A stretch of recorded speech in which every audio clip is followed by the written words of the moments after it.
Welcome back to Combat Mission, where we're going to look at World War II German Marder tank destroyers, where they came from, what they're for, their technical characteristics as modelled in Combat Mission, and how to get the most out of them in-game. The real genesis of the Marders came about in the early days of Operation Barbarossa. As German forces invaded the Soviet Union, they started to encounter T-34s. Although these were generally poorly handled and unable to prevent a succession of spectacular early German victories, the T-34 was essentially invulnerable to the German 37mm Pak-36 anti-tank gun, while the larger 50mm Pak-38 struggled beyond close range and outside of certain angles. As a result, development of the more powerful 75mm Pak-40 was accelerated. In line with the trend for anti-tank guns as the war progressed though, the Pak-40 was inevitably going to be bigger, heavier, and less mobile than the smaller weapons it would replace.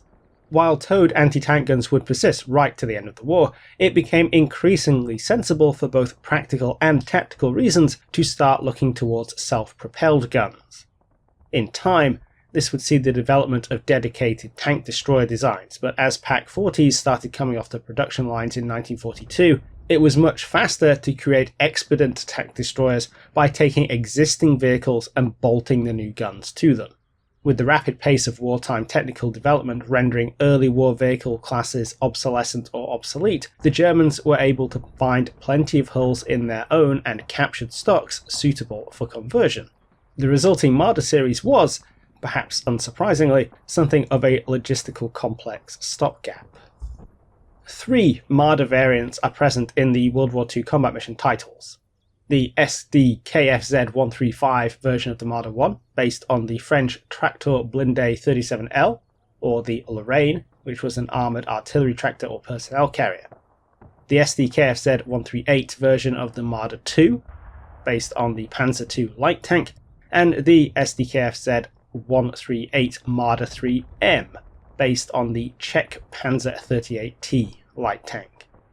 There were other sub-variants with different SDKFZ numbers based on different chassis or using captured Soviet 76mm guns, which just goes to show how much of a nightmare this imposed from a parts and maintenance perspective. However, some Marder variants were more expedient than others. With only captured French stocks to work with, only a limited number of Marder 1s were converted. Marder 2s and 3s, on the other hand, could first be supported by the active production of Panzer 2s and Panzer 38Ts, and later usurp that production. With the early war light tanks becoming obsolete, it was quicker, easier, and cheaper to tweak existing production lines to continue building Marders that used most of the same components and machine tools than it was to gut factories and start trying to piece together entirely new processes in the middle of the war. As a result, Marders of different types were converted or built in different numbers over different lengths of time, and saw corresponding variety in service. Only 170 Marder 1s were converted and, being based on a French chassis with limited spare parts, were essentially confined to service in France, where they saw action in Normandy. On the other hand, Marder 2s and 3s were much more common, with roughly 1,000 and 1,700 vehicles being produced or converted respectively, and they saw service on all fronts, where they remained effective up to the end of the war. This is mostly because the Marder's armament, the 75mm L-46 Pak-40, remained capable of knocking out most Allied and Soviet tanks up until the end of the war. So we're going to take a look at that first. Vehicle-mounted guns face different design constraints to towed guns, so they're not necessarily immediately compatible. For example, the recoil length of towed guns doesn't need to be limited because they're not in the confined space of a turret, so converting an anti-tank gun for vehicle use might involve tweaking the design to reduce the recoil, necessitate the use of lower power ammunition, or finding ways to accommodate it. The Sherman Firefly is a good example of the kind of hoops you might have to jump through to stick a towed anti-tank gun inside a tank turret. As somewhat expedient vehicles though, the Marders don't incorporate any such time-consuming alterations. Their armament literally consists of a Pak-40 75mm gun mounted on top of the hull. This brings with it one key restriction.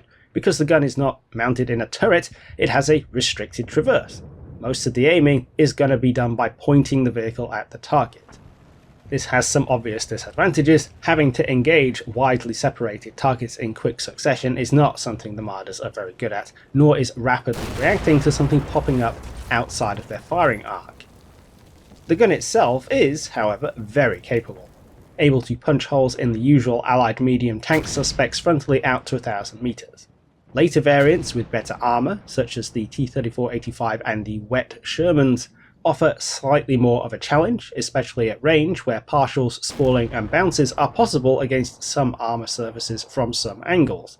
But as ever, shooting up the front of an enemy tank is the least favourable engagement, and the sides and rear are what you really want to be hitting if you can. Heavier Allied or Soviet armor is obviously a tougher proposition, but again the same rule applies. Flanking shots should be your default, not something you trot at when you're trying to look fancy, although some Allied armor like the Churchill 8 will need you to get closer than spitting distance even with the side armor. The Marders carry high explosive and smoke shells, as well as armor piercing. The effects of HE are always difficult to quantify in Combat Mission, but given that we're talking about an anti-tank gun mounted on a tank hunter, blowing anything up that isn't a tank is something of a bonus. That is all the Marders can do though. None of the variants modelled in Combat Mission have any other weapons beside the main gun. They have no coaxially or pintle-mounted machine guns, and while historically the crews tended to carry MGs they could fire over the sides of the fighting compartment for self-defense, that's not a feature in Combat Mission. So while you can chuck a few HE shells at enemy light targets or infantry, the lack of any kind of machine gun really hampers the Marders in an infantry support role. Smoke shells, on the other hand, can create a reasonably sized smokescreen in about a minute, which is useful to help the Marders get out of trouble. Which they will probably need to do if they don't win an engagement in the first shot or two, because they are very fragile. This shouldn't be too surprising. All three variants here are early war light tanks with a fighting compartment at top made up of a few armor plates. Anything bigger and nastier than small arms fire will punch straight through them, and even then, those fighting compartments are open-topped. Enemy infantry who have gotten around the sides or back of a Marder will be able to shoot the crew out without any problems, doubly so if they have an elevated position. Naturally, getting close also brings the risk of grenades finding their way into the compartment, and anything dropping in from above like mortar bombs, artillery shells or aircraft fire will make the confined space of the rear look like it's been attacked by a blender. In short, getting your Marder shot at is pretty inadvisable. They don't rely on their armor to stay alive, they rely on getting the first shot off and being able to rapidly bug out if that initial engagement doesn't pan out well. Speaking of bugging out rapidly, while their armament and level of protection is the same, mobility is where Combat Mission's three Marder options start to diverge a little. As usual, this is pretty hard to quantify in a Combat Mission sense. The Marder 1 is the slowest of the three, covering about 350 meters in a turn from a standing start on open grass, while the 2 and 3M cover 400 and 430 respectively. Despite that, they all reverse at the same speed, so while the Marder 1 might take a little longer to get into position or relocate, it's no worse than the other two at the immediate tactical task of getting out of a firing position. None of them are particularly fast or slow in a noticeable way, and they're all definitely faster than 5 guys trying to push a towed Pack 40 around. In addition to a little variability in speed, the three Marders vary in their crew numbers and the amount of ammunition that they carry. The Marder 1 has a crew of 5, the Marder 2 a crew of 3, and the Marder 3M a crew of 4. These are all arranged in the same way, driver up front in the hull, and everybody else around the gun in the fighting compartment further back. The differences don't have any impact in game.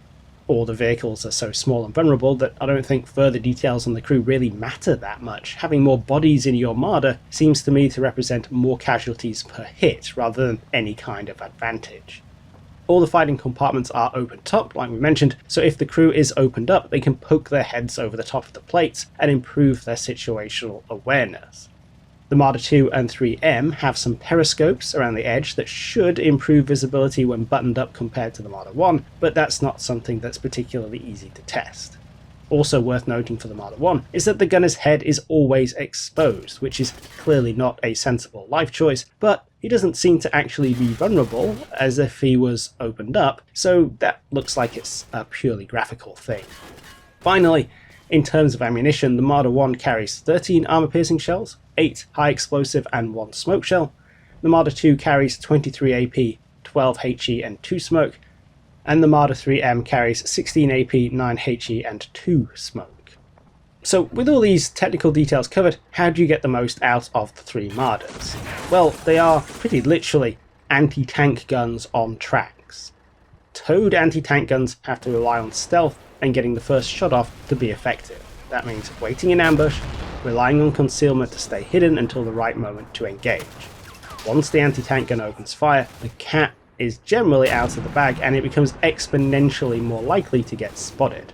Once spotted, the gun becomes a known quantity for the enemy, and while not totally immobile, it's very slow and difficult for the gun to disengage or relocate. A competent opponent is going to get mortars on the gun position in short order, or find some other way to really ruin your day.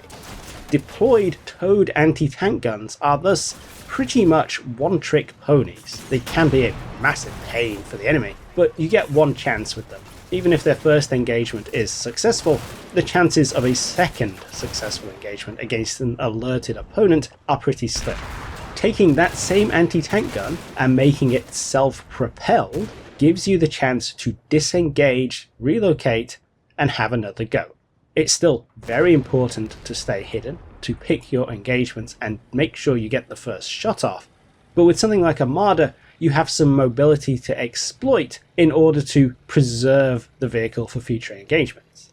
They are still very vulnerable and not suited for stand-up fights, so sticking around for long engagements or even getting into shootouts with multiple targets is a bad idea, especially if those targets are widely separated and the Marder has to struggle with its limited traverse. Finding a good firing position is key, but as always this is terrain dependent. Also terrain dependent is your ability to bug out when you need to. Mobility isn't going to help you much if your escape route is across an open field in full view of the enemy. This does speak to a more defensive role, and you really are better off leaving more offensive tasks to things like tanks. Marders can do in a pinch with their limited supply of high explosive, but the low ammo count and the total lack of machine guns makes them very subpar at supporting offensive action. They've got one job, and that is taking out enemy tanks. Given the right circumstances, they're entirely capable of that and represent a significant step up in survivability over towed anti-tank guns, but at the same time, they're not in the same category as the later war German tank destroyers like the Jagdpanther that can get into slugging matches and come out on top. As always, it's going to need infantry support backing it up for that extra situational awareness and local security. But if you conceptualize the Marders as nothing more or less than mobile anti-tank guns, you can't really go far wrong. So that is a quick overview of the Marder 1, 2 and 3M as featured in Combat Missions WW2 titles. Definitely possible to get good use out of them, but without careful handling, they're going to get knocked out very quickly. Hope you found this interesting and useful. If you'd like to see these videos early and support the channel, you can do so on Patreon or via YouTube memberships. Whether you do or not, thanks for watching, and I'll catch you in the next one.